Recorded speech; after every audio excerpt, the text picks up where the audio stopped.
গত ১৩ এপ্রিল নারায়ণগঞ্জ সদর উপজেলার নয়ামাটি এলাকায় ব্যবসায়ী হুমায়ুন কবিরের বাড়ির গ্রিল কেটে ভেতরে প্রবেশ করে ডাকাত দল। পরিবারের সদস্যদের অস্ত্রের মুখে জিম্মি করে লুট করা হয় নগদ অর্থ ও স্বর্ণালংকার। গত ২.৫ বছরে নারায়ণগঞ্জে ৩৭টি ডাকাতির ঘটনা ঘটেছে। মালামাল লুটের পাশাপাশি মারধর করা হয় বাড়ির লোকজনকে। ডাকাতদের হাত থেকে রেহাই পাচ্ছেন না নারীরাও। শুধু বাসাবাড়ি নয়, দিনে রাতে লুট হচ্ছে বিভিন্ন ব্যবসা প্রতিষ্ঠান ও মহাসড়কের যানবাহনেও। আমি দেখা ডরে দৌড় দিছি এমুরা, আর নানা এমুরই আসছিল, আর সে এমুরই ধরছে। এমুরালা কি হয়েছে আমি কিছুই দেখিনি।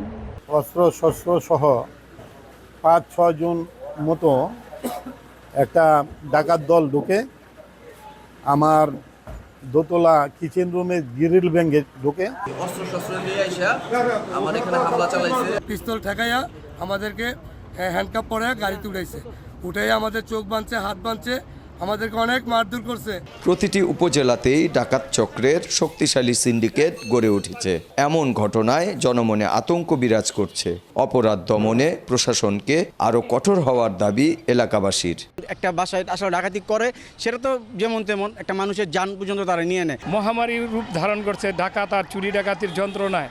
ডাকাতি রোধে নিয়মিত অভিযানের পাশাপাশি নানা তৎপরতা চলছে জানিয়ে জনগণকেও সচেতন হওয়ার আহ্বান পুলিশের। জেলা পুলিশ সুপার স্যারের নেতৃত্বে আমরা বিভিন্ন পদক্ষেপ গ্রহণ করেছি যাতে এই ধরনের ঘটনা না ঘটে।